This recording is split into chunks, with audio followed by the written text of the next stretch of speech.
Ji viewers, welcome back at healthy morning. अच्छा जी, हम थैलेसीमिया पे बात कर रहे हैं और थैलेसीमिया, अच्छा मेजर जो है वो तो पता ही है कि हमें, चलो वो पेशेंट जो है वो मेजर है और वो मेजर है, वो नज़र आ रहा। माइनर इज समथिंग जो कि हमें नहीं पता चलता है। Minor is the culprit, you know, It's not a culprit. It's in a not the right sense word. Minor is a culprit in the sense ऐसे कि जब दो माइनर की साथ में जी शादी हाँ, हो जाती तो यू उनकी नो, वजह से हो एंड दे सकता डोंट है। No, and the worst Actually, part is they don't know, they are you know, innocent in a way.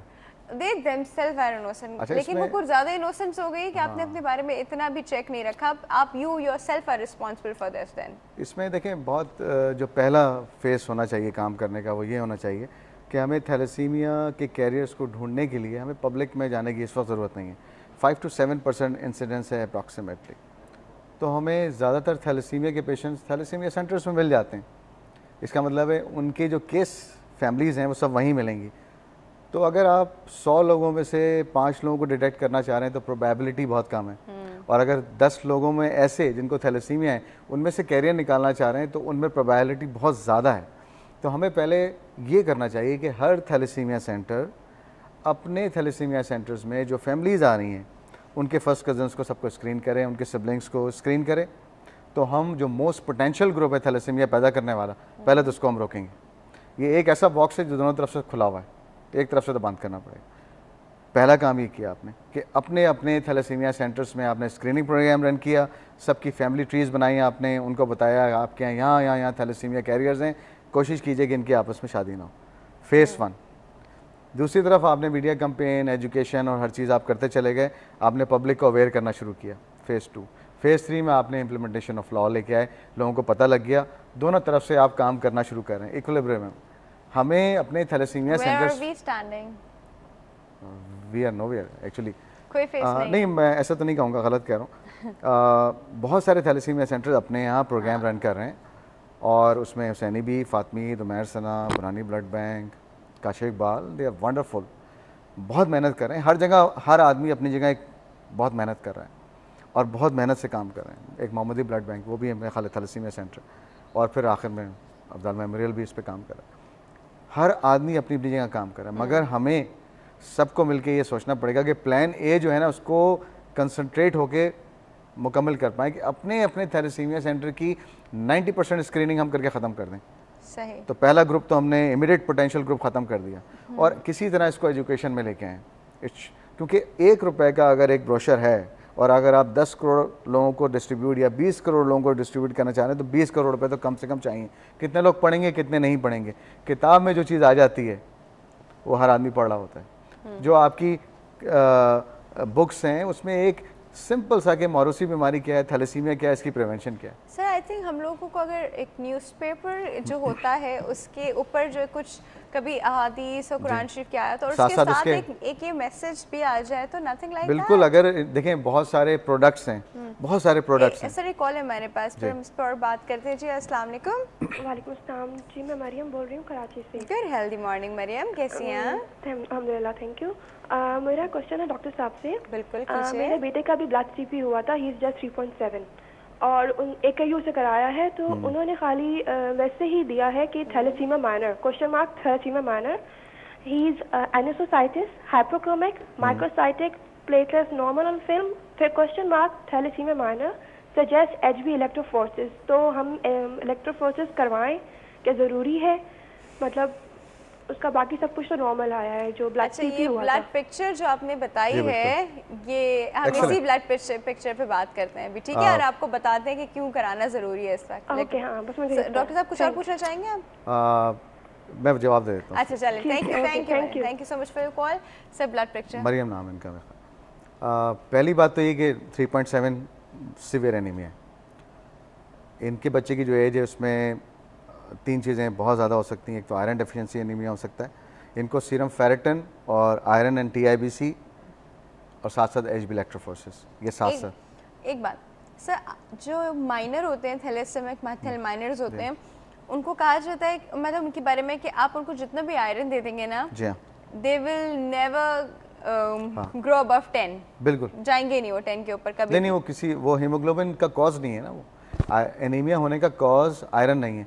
मेरा कहने का मतलब ये, अभी हम जब बात कर रहे हैं इनसे, कि इनको इमीडिएटली एक तो किसी हॉस्पिटल से डायरेक्टली कांटेक्ट करना चाहिए और इनको उस बच्चे को हो सकता है कि ब्लड ट्रांसफ्यूजन की ज़रूरत पड़े। 3.7 इज़ क्वाइट लो हीमोग्लोबिन और इनको किसी न किसी पीडियाट्रिशियन से कंसल्ट करना चाहिए। अगर नहीं है तो they can go to www.afzalfoundation.org, उस पर जाके कांटेक्ट करके किसी पीडियाट्रिशियन से कांटेक्ट कर लें। अभी 3.7 इज़ क्वाइट लो हीमोग्लोबिन। तो इनसे मेरा पहला तो रिक्वेस्ट ये है कि फॉर गॉड सेक किसी पीडियाट्रिशियन को कांटेक्ट कीजिए, अभी जाके बच्चे को लेके जाइए और उसको अभी दिखाइए जाके, घर पे मत बैठें। ये टेस्ट वो खुद ही कर लेंगे, किसी चाइल्ड स्पेशलिस्ट को दिखाएं। Serum ferritin, iron, HB electrophoresis और जिनका एक क्रॉस मैच लेंगे, इनको शायद ब्लड ट्रांसफ्यूजन की जरूरत पड़े। 3.7 काफ़ी लो है, तो पहला काम तो ये करें। उनकी शायद कॉल दोबारा आई है और वो कह रही हैं कि हीमोग्लोबिन 12.7 है।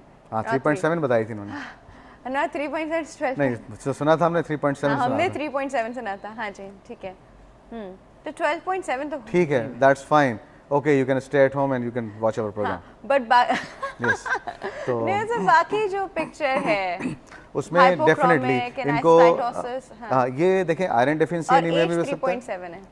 हाँ, तो ये आयरन डेफिशिएंसी एनीमिया में भी हो सकता है, जो ख़ास तौर पे न्यूट्रिशनल एनीमिया होते हैं, और साथ साथ थैलेसीमिया में भी हो सकता है। इंपॉर्टेंट ये है कि इनको सीरम फेरेटिन आयरन तो कराना ही पड़ेगा और साथ इलेक्ट्रोफोरेसिस करा लें। कभी कभी आयरन डेफिशिएंसी एनीमिया में जो आपका माइनर है वो एक्सक्लूड नहीं हो पाता, तो पहले आयरन को ठीक किया जाता है, उसके बाद वो कैरियर के बारे में इंफॉर्मेशन क्लियर होती है। ये बड़ा इंपॉर्टेंट है। अगर आयरन डेफिशिएंसी एनीमिया है तो जो कैरियर का जो A2 एस्टिमेशन जो होता है, जो उसका पिक्चर आ रही होती है, वो डिस्टर्ब होती है, वो क्लियर नहीं आती है। तो उसमें कभी कभी आपको आयरन ठीक करना पड़ता है, तो वो क्लियर नज़र आता है कि माइनर है या नहीं।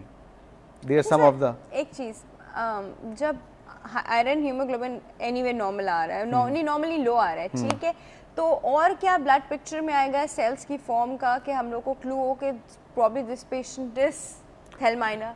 देखिए उसमें क्योंकि लिखा तो नहीं होगा कि थैलेमाइनर कि आपने इलेक्ट्रोफोरेसिस कराया। उसकी एक बड़ी मॉर्फोलॉजिकल, एक प्योरली मेडिकल टर्म्स हैं, उसकी पिक्चर होती है जिसमें कि आप बता रही हैं एनिसोसाइटोसिस है, टारगेट सेल्स होते हैं, पोइक्लोसाइटोसिस है, पॉलीक्रेमिस है, डिफरेंट चीज़ें। माइक्रोसिटिक हाइपोक्रोमिक एनीमिया जो है उसमें बहुत सारी चीज़ें आती हैं, उसमें थैलेसीमिया भी आ सकता है, आयरन डेफिशिएंसी एनीमिया भी आ सकता है, न्यूट्रिशनल एनीमिया भी आ सकते हैं। तो उसके लिए बेस्ट ये है कि consult your doctor and then they can have. कभी कभी पाइका की हिस्ट्री होती है, बच्चे मट्टी खाते हैं, that leads to iron deficiency anaemia. ये बड़ा कॉमन है बच्चे, और फिर उनको मना करना पड़ता है उनको, तो ये भी चीज़ें हैं। तो इट्स ए गुड क्वेश्चन और एक अच्छी वो है, मगर ज़िंदगी में एक बार get yourself screen for thalassemia. ठीक है, एक बार स्क्रीनिंग कराएं और अपने आने वाली नस्लों को थैलेसीमिया से शादी से पहले प्लीज, शादी के बाद बात भी करा सकते हैं करा ले, लेकिन पहले ज़्यादा इम्पोर्टेंट है। अच्छा एक कॉल है हमारे पास मौजूद, अटेंड करते हैं। अस्सलाम वालेकुम। Good healthy morning. Healthy morning, क्या हालात ठीक है? बिल्कुल ठीक ठाक। कौन बात कर रहा है? मैं मिसेस रज़ा बात कर रही हूँ कराची से। कैसे हैं अच्छा, मिसेस रज़ा? सबसे बात नहीं, अल्हम्दुलिल्लाह। बिल्कुल बात कीजिए जी। मेरी बेटी है 7 इयर्स की, थैलेसीमिया मेजर है। कितने इयर्स की? 7 इयर्स की। 7 इयर्स की, ठीक है। तो मेरा ये, पहले तो हम प्रिकॉशन पे बात कर रहे थे, तो अभी मैंने ये कर दी थी बात ना कि जिनको है, जो सफ़र कर रहे हैं लोग, तो उनके बारे में थोड़ा सा वो करते हैं आप डिटेल में बात। तो ये मैंने पूछना था कि बोन मैरो ट्रांसप्लांट का हमारा प्लान है, मेरा बेबी है 6 मंथ का, तो वो मैंने पूछना था कि किस एज में सेफ होगा। और अच्छा, आप उनका बोन मैरो ट्रांसप्लांट का ऑप्शन सोच रहे हैं उनके लिए? यस, और ना कि कितने % इसमें है रिलायबल, या पेरेंट्स का मैंने सुना है कि पाकिस्तान में इतना नहीं है, तो वो काइंडली मुझे थोड़ा सा डिटेल में जवाब चाहिए। ठीक है, हम आपको बता रहे हैं। ठीक है, thank you so much for call. Doctor साहब, ये आप बताएं कि वो बोन मैरो ट्रांसप्लांट के ऑप्शन की तरफ जा रही हैं, तो क्या ये ऑप्शन अच्छा है, बेटर है, यहाँ होता है, क्या सक्सेस रेट है? बोन मैरो ट्रांसप्लांट के लिए तो पहले HLA कंपेटेबल होना ज़रूरी है। उनके अगले जो सिबलिंग्स हैं उनमें से जो जिसको बोन मैरो ट्रांसप्लांट होना है, अगर उनका HLA कंपेटेबल बोन मैरो है तो आइडियल है। लेकिन उसमें जो है ना, दोनों ही जो बोन मैरो डोनर है और रेसिपिएंट है, दोनों को जो है ना कॉम्प्लिकेशंस के फेस से गुजरना होता है। इम्यूनोसप्रेस उनकी क़ुव्वत मुदाफ़ियत को जो है ना बिल्कुल मादूम कर दिया जाता है, ताकि जो बोन मैरो जब ट्रांसप्लांट किया जाता है उसके बाद एक अरसे तक वो कोई इसके अगेंस्ट कोई जो रेसिपिएंट है पेशेंट, उसमें कोई एंटीबॉडीज़ डेवलप ना हो उस बोन मैरो के अगेंस्ट जो उसने रिसीव किया है। फिर उसमें ये प्रॉब्लम्स ही आती हैं multiple times, fungal infections, viral infections, bacterial infections के अटैक्स की वजह से फिर सर्वाइवल इनिशियली भी और लेटर ऑन भी, विद इन फ्यू वीक्स से लेकर लेट आफ्टर फ्यू मंथ्स और even years patient immuno compromise रहता है, मल्टीपल रिपीटेडली इन्फेक्शंस होते हैं और एक काफ़ी एक कॉस्टली बर्डन है, फाइनेंशियल बर्डन है उन फैमिलीज़ पर जो बेचारे बोन मैरो ट्रांसप्लांट करवा रहे हैं। सही। अच्छा सर, एक बात है ये जब बोन मैरो ट्रांसप्लांट तो खैर हर कोई नहीं करा सकता, बट जब ये ब्लड ट्रांसफ्यूजन होता है इसके साथ आयरन की डिपॉजिशन बॉडी में शुरू हो जाती है, जिससे स्प्लीनोमेगाली होते हैं शायद। देखें, आयरन की डिपॉजिशन से स्प्लीनोमेगाली नहीं होती है। अच्छा, जो जब हीमोग्लोबिन जिस्म में नहीं बन रही होती तो बॉडी के डिफरेंट ऑर्गन्स जो हैं उनको मैसेज जाता है कि हीमोग्लोबिन कम है, तो वो अपना काम करना शुरू कर देते हैं। ये ऐसे ही है कि जैसे आप जिम में जाके एक्सरसाइज करें तो आपके ऑर्गन्स हाइपरट्रॉफी हो जाते हैं। तो जब जिस्म के डिफरेंट अज़ा में ये मैसेज पहुंचता है कि हीमोग्लोबिन कम है तो वो काम करना शुरू कर देते हैं। तो फेस की हड्डियाँ भी काम करती हैं, तिल्ली जो है ज़्यादा खून बनता है, ज़्यादा टूटता है, वो काम करती है, जिगर ज़्यादा काम करता है, तो उसकी ऐसे ही अज़ा बढ़ जाते हैं। आयरन की वजह से अज़ा नहीं बढ़ते हैं। आयरन तो करेगा, उसको तोड़ेगा, वो तो श्रिंक करेगा उसको। जब आप इनको हाइपर ट्रांसफ्यूजन प्रोटोकॉल पे जब इनको ब्लड देते हैं आप, तो उस मैसेज को आप कहीं ना कहीं ब्रेक कर रहे होते हैं कि नहीं ब्लड है। तो आप जब ब्लड देते हैं तो वो अज़ा फिर या तो नॉर्मल की तरफ जाना शुरू होते हैं या उस जगह पे ठहर जाते हैं। स्प्लीनोमेगली जो है वो अगर आपका ट्रांसफ्यूजन प्रोटोकॉल बुरा है, आपका भी ब्लड लग रहा है, कभी नहीं लग रहा है, कभी 6 पे लग रहा है, कभी 7 पे लग रहा है, अक्सर केसेस देखते हैं। हाइपर ट्रांसफ्यूजन पे जो पेशेंट रहते हैं जिनकी हेमोग्लोबिन 10 से ऊपर रहती है या जिनकी सुपर ट्रांसफ्यूजन प्रोटोकॉल पर रहते हैं जिनकी उम्र 12 से ऊपर रहती है, इनको ये प्रॉब्लम्स नहीं आती। उनकी हड्डियाँ बढ़ती हैं, they live a very normal life. ये सब आयरन जो है अगर वो बढ़ जाता है उससे आपके अज़ा सिकुड़ना शुरू होते हैं। अच्छा, वो आयरन जब जिस्म में जाता है तो वहाँ पे उस अज़ा को तोड़ना शुरू कर देता है। That is secondary haemochromatosis. Iron load होता है जिससे leading cause of death heart है, हार्ट फेलियर हो सकता है, पिट्यूटरी दिमाग में प्रॉब्लम हो सकती है, ग्रोथ कम हो सकती है, डायबिटीज़ हो सकती है, लिवर फेलियर हो सकता है, किडनी प्रॉब्लम हो सकती हैं, बोन डिफॉर्म हो सकती हैं, ये मल्टीपल आई में टॉक्सिसिटीज़ हो सकती हैं। ये सब चीज़ें जो हैं आयरन डिपॉजिशन की वजह से होती हैं। इसी के लिए इसको कम करने के लिए आयरन किलेटिंग एजेंट्स दिए जाते हैं जो आयरन को किलेट करते हैं, जैसे डेस्फ्रॉक्सामीन है, ICL 670 जो एक्जेट के नाम से या ऑस्फरॉल के नाम से, या फिर डेफिप्रोन। ये 3 मेडिसिन इसके लिए आ रही हैं जो इस्तेमाल की जाती हैं। ठीक है। अच्छा सर, वो टाइम बिल्कुल कम रह गया है, तो कोई मैसेज आप देना चाहेंगे टू आवर एंटायर ऑडियंस? बिल्कुल, एक मैसेज तो मैं ये देना चाहूँगा कि जो जो लोग सुन रहे हैं वो आगे लोगों को मैसेज दें कि थैलेसीमिया स्क्रीनिंग ज़िंदगी में एक बार ज़रूर करवाएं। ये बहुत छोटा सा टेस्ट है, ब्लड टेस्ट की तरह होता है, और जो जो सेंटर इस पर काम कर रहे हैं उनके साथ मिल के चलें। उनको बहुत ज़रूरत है आपकी, और आपकी स्पेयर योर टाइम। पहली चीज़ तो ये सीइंग इज़ बिलीविंग के क्या कर रहे हैं वो, आइए विजिट करें उनको और उनके साथ मिल के थैलेसीमिया को पाकिस्तान से ख़त्म करें। क्या बात है।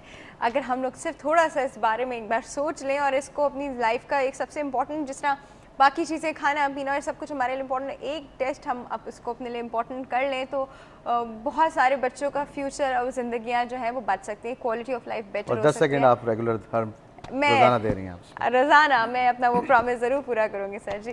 अच्छा जी, यहाँ पे वक्त जो है वो बिल्कुल इस सेगमेंट का ख़त्म हो गया है। डॉक्टर साहब बहुत बहुत शुक्रिया आपके आने का। डॉक्टर साहब आपके भी आने का बहुत बहुत शुक्रिया। आप दोनों ने बड़े अच्छे से थैलेसीमिया एक्सप्लेन करने की कोशिश की, एंड आई होप काफ़ी आप लोगों को इस टेस्ट की इंपॉर्टेंस, इलेक्ट्रोफोरेसिस जो टेस्ट है उसकी इंपॉर्टेंस समझ में आ गई हो।